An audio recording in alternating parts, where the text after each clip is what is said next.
یہ سورہ الحجر آیت 73 ہے۔ فَأَخَذَتْهُمُ الصَّيْحَةُ مُشْرِقِينَ، تو انہیں آ پکڑا ایک چنگھاڑ نے اجالا ہونے کے وقت، یعنی پو پھٹتے ہی ان پر اللہ کے عذاب کا کوڑا ایک زبردست چنگھاڑ کے ساتھ ٹوٹ پڑا۔ آگے چلتے ہیں آیت 74 کی طرف۔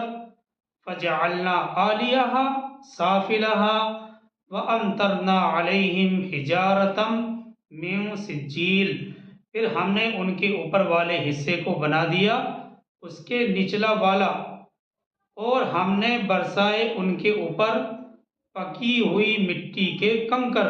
وَأَمْطَرْنَا عَلَيْهِمْ حِجَارَةً مِّن سِجِّيلٍ کے الفاظ ہیں، اور ہم نے برسائے ان کے اوپر پکی ہوئی مٹی کے کنکر، یعنی ان آبادیوں کو پوری طرح الٹ پلٹ کر دیا اور ان پر سنگ گل کی بارش برسائی گئی۔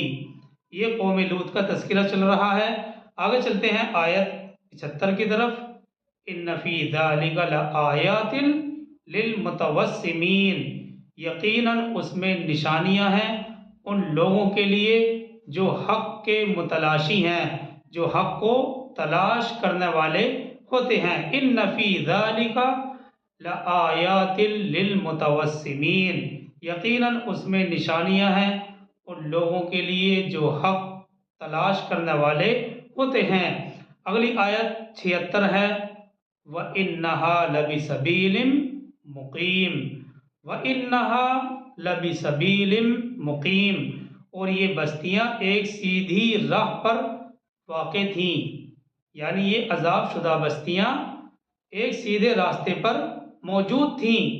وَإِنَّهَا لَبِسَبِيلٍ مُقِيمٍ، اور یہ بستیاں ایک سیدھی راہ پر واقع تھیں، یعنی یہ عذاب شدہ بستیاں ایک سیدھے راستے پر پڑتی تھیں۔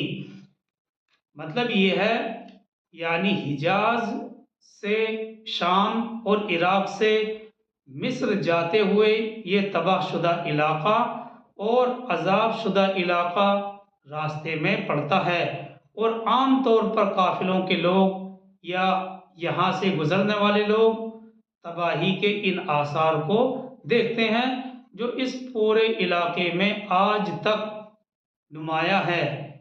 یہ علاقہ بحر محیط، بحر لوط یعنی ڈیڈ سی کے پورب اور دکن میں واقع ہے، اور خصوصیت کے ساتھ اس کے دکنی حصے سے متعلق جغرافیائی دانوں کا بیان ہے کہ یہاں اس درجے، اس علاقے کے اندر اس درجے ویرانی پائی جاتی ہے جس کی مثال روئے زمین پر کہیں نہیں دیکھی گئی۔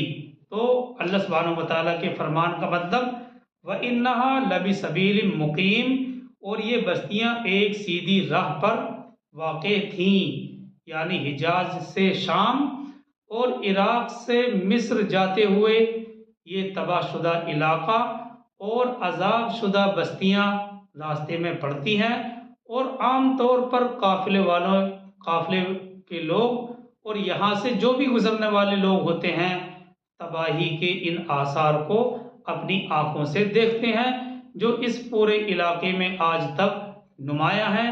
یہ بحر لوط یعنی ڈیڈ سی کے پورب اور دکن میں واقع ہیں، اور خاص طور پر اس کے دکنی حصے سے متعلق جغرافیائی دانوں کا یہ بیان ہے کہ یہاں اس درجے ویرانی پائی جاتی ہے جس کی مثال روئے زمین پر کہیں اور نہیں دیکھی گئی۔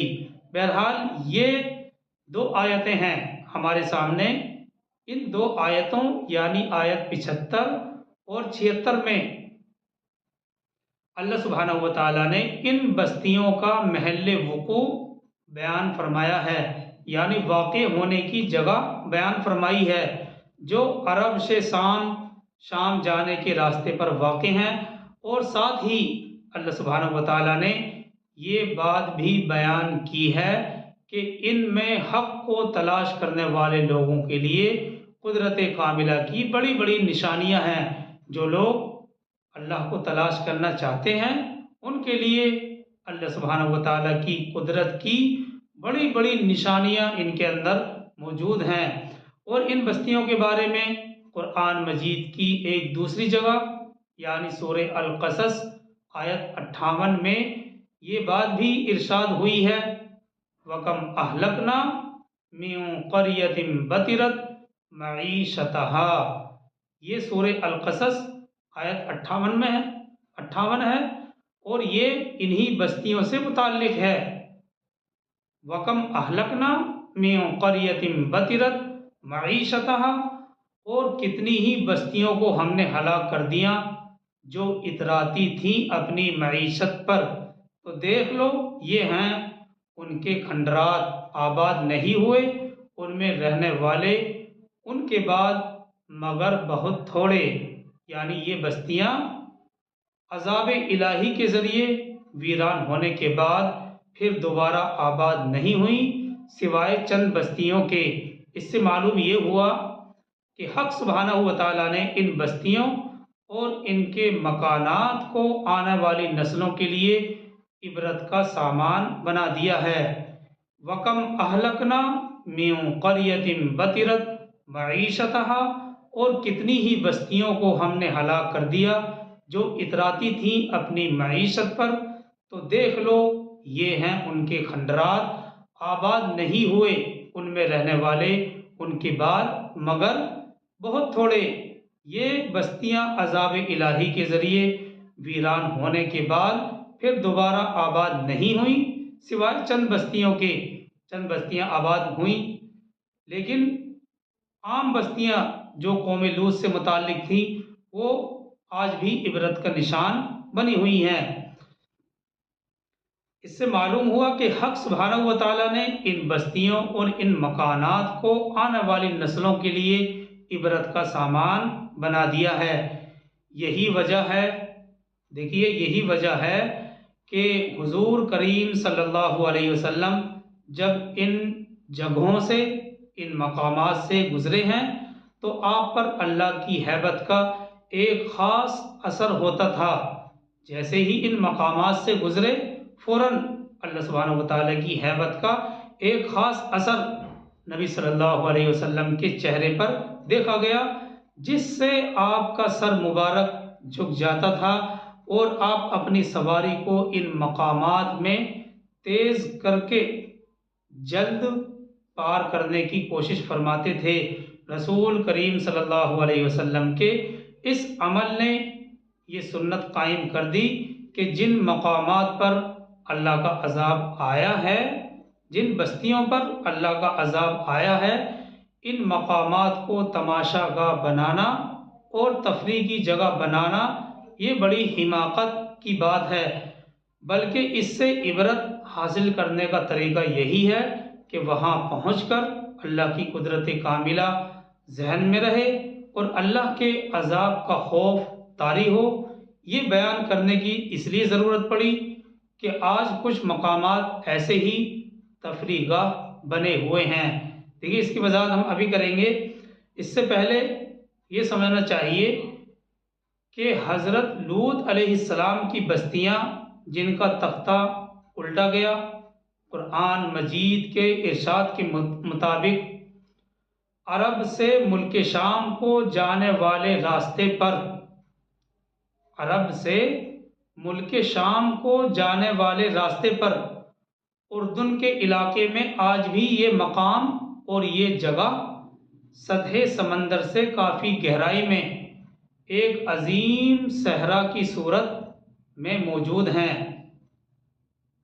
جن بستیوں کا یہاں ذکر ہے یہ عرب سے ملک شام کو جانے والے راستے پر اردن کے علاقے میں آج بھی یہ مقامات سطح سمندر سے کافی گہرائی میں ایک عظیم صحرا کی صورت میں موجود ہیں۔ اس کے ایک بہت بڑے رقبے پر ایک خاص قسم کا پانی دریا کی صورت اختیار کیے ہوئے ہے۔ اس پانی میں نہ کوئی مچھلی، مینڈک وغیرہ جانور زندہ نہیں رہ سکتا، اس لیے اس دریا کو بحر میت اور بحر لوط کے نام سے موسوم کیا جاتا ہے، اور تحقیق سے یہ بات معلوم ہوئی ہے کہ در حقیقت اس پانی میں پانی کے اجزاء کم اور تیل کی اجزاء کے جو قسم کے جو اجزاء ہیں زیادہ ہیں، اس لیے اس میں کوئی جانور زندہ نہیں رہ سکتا۔ آج کل آثار قدیمہ کے محکمے نے کچھ رہائشی عمارتیں، ہوٹل وغیرہ بھی یہاں بنا دیے ہیں، اور آخرت سے غافل لوگوں نے آج کل اس کو ایک سیرگاہ بنایا ہوا ہے۔ لوگ تماشے کے طور پر ان ویرانیوں کو دیکھتے ہیں۔ اگلی آیت جو 77 ہے، گویا کہ اسی غفلت پر تنبیہ کر رہی ہے۔ اگلی آیت سورہ الحجر کی آیت 77 اسی چیز پر تنبیہ کر رہی ہے۔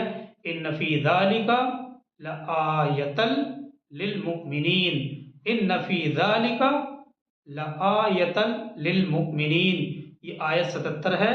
یقیناً اس میں نشانیاں اہل ایمان کے لیے ہیں، یعنی مطلب یہ ہے حقیقت میں تو یہ واقعات اور یہ مقامات اور یہ حالات ہر چشم بصیرت رکھنے والوں کے لیے عبرت رکھتے ہیں، مگر اس عبرت سے فائدہ اٹھانے والے صرف اور صرف مومنین ہی ہوتے ہیں۔ ان فی ذالک لآیۃ للمؤمنین، یقیناً اس میں نشانیاں ہیں اہل ایمان کے لیے، مطلب یہی ہے کہ حقیقت میں تو یہ واقعات اور مقامات ہر چشم بصیرت رکھنے والوں کے لیے عبرت رکھتے ہیں اور ایک سبق رکھتے ہیں، مگر اس عبرت سے فائدہ اٹھانے والے مومنین ہی ہوتے ہیں۔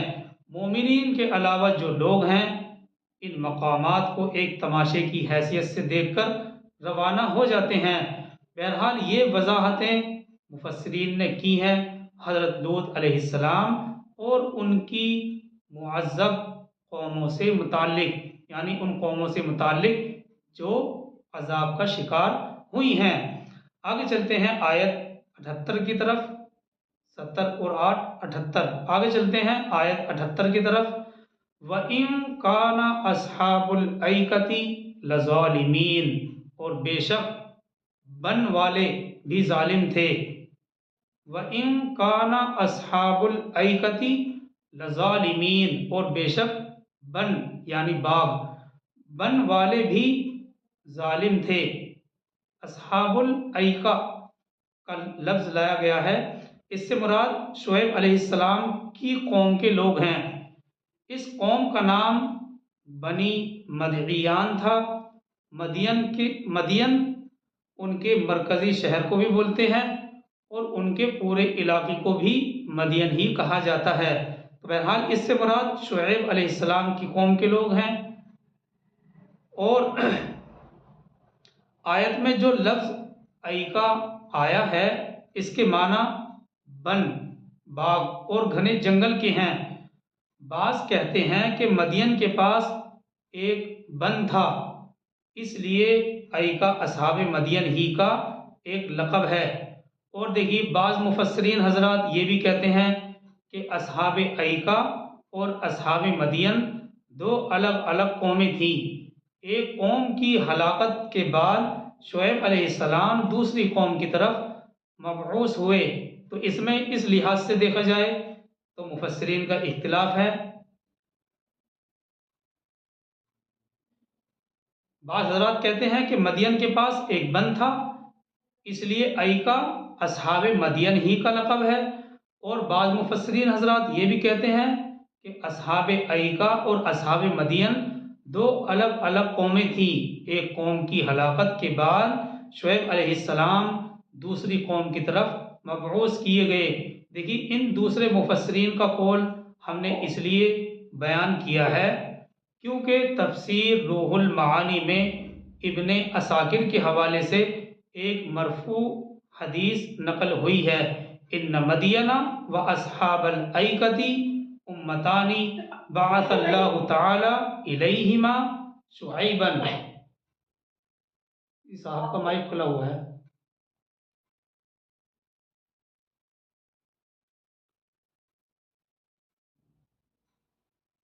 یہ مفسرین کا دوسرا قول ہم نے اسی لیے اختیار کیا ہے کیونکہ تفسیر روح المعانی میں ابن عساکر کے حوالے سے ایک مرفوع حدیث نقل ہوئی ہے، ان مدین و اصحاب الایکتی امتانی بعث اللہ تعالی الیہما شعیبا۔ اس سے یہ پتہ چلا کہ اصحاب مدین اور اصحاب ایکا دو الگ الگ قومیں تھیں۔ صحیح علم اللہ ہی جانتے ہیں۔ آگے چلتے ہیں آیت 79 کی طرف۔ فانتقمنا منہم وانہما لبإمام مبین۔ تو ان سے بھی ہم نے انتقام لیا اور یہ دونوں بستیاں بھی کھلے راستے پر واقع تھیں۔ فانتقمنا منہم وانہما لبإمام مبین۔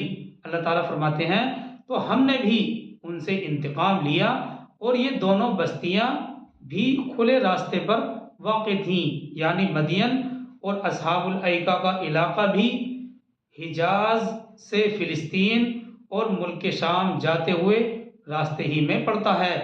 آگے چلتے ہیں آیت 80 کی طرف۔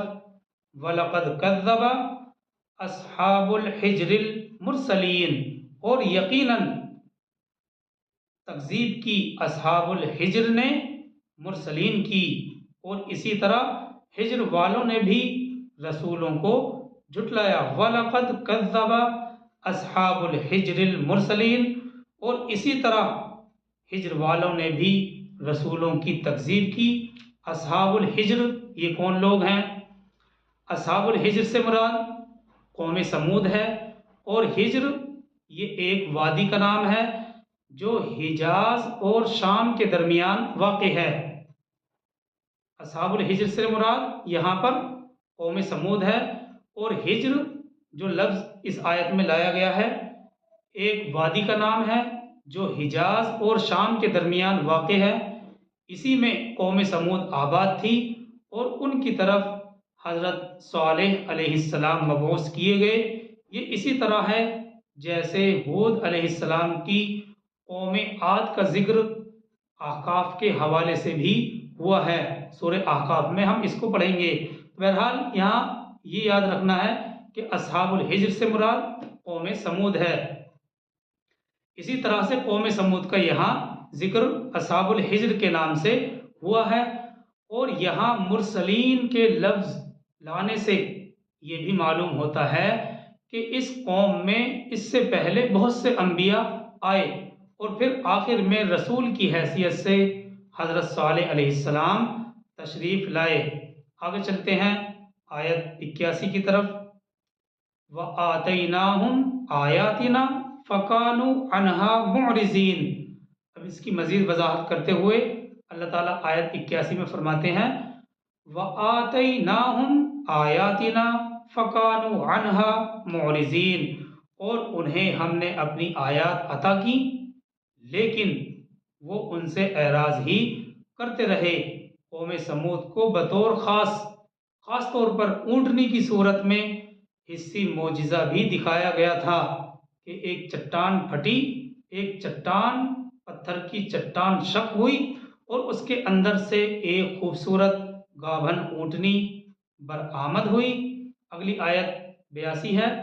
وَكَانُوا يَنْحِتُونَ مِنَ الْجِبَالِ بُيُوتًا آمِنِينَ، اور وہ پہاڑوں کو تراش کر گھر بناتے تھے امن اور سکون کے ساتھ، یعنی وہ قوم بڑی طاقتور قوم تھی۔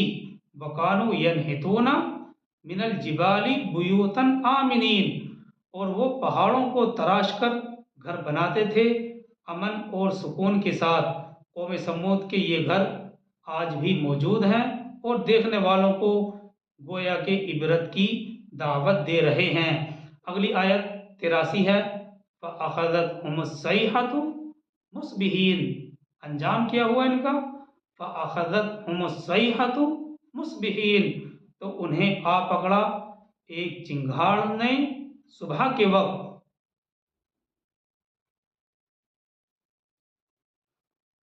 اگلی آیت 84 ہے۔ فَمَا أَغْنَى عَنْهُمْ مَا كَانُوا يَكْسِبُونَ، تو کچھ کام نہ آ سکا ان کے باوجود وہ کماتے تھے۔ مطلب یہ ہے وہ خوشحال قوم تھی، مگر انہوں نے جو مال اور اسباب جمع کر رکھا تھا وہ انہیں عذاب الہی سے بچانے کے لیے کچھ مفید ثابت نہیں ہوا، کوئی فائدہ مند ثابت نہیں ہوا۔ فما اغنا عنہم فما اغنا عنہم ما کانوا یکسبون، تو کچھ کام نہ آ سکا باوجود وہ کماتے تھے، یعنی بڑی خوشحال قوم تھی مگر انہوں نے جو مال اور اسباب جمع کر رکھا تھا وہ انہیں عذاب الہی سے بچانے کے لیے کچھ بھی مفید ثابت نہیں ہو سکا۔ دیکھیے یہ آیت 84 تک وضاحت ہمارے سامنے آ گئی۔ اس سورہ ہجر کے شروع میں حضور کریم صلی اللہ علیہ وسلم سے کفار مکہ کا جو شدید عناد، دشمنی اور مخالفت تھی اس کا بیان تھا۔ اس کے بعد اجمالی طور پر آپ کی تسلی کا مضمون بھی ذکر کیا گیا تھا۔ اب آخر میں سورت کے ختم پر اسی عناد اور مخالفت کے بارے میں، آپ کی تسلی کے بارے میں تفصیلی مضمون بیان کیا جائے گا۔ انشاءاللہ اس کو کل دیکھیں گے۔ اللہ تعالی ہم سب کو عمل کی توفیق عطا فرمائے۔ سبحان اللہ و بحمدہ، سبحانک اللہم و بحمدک، ونشہد ان لا الہ الا انت ونستغفرک ونتوب الیک۔ سبحان ربک رب العزۃ عما یصفون وسلام علی المرسلین والحمد للہ رب العالمین۔ جزاک اللہ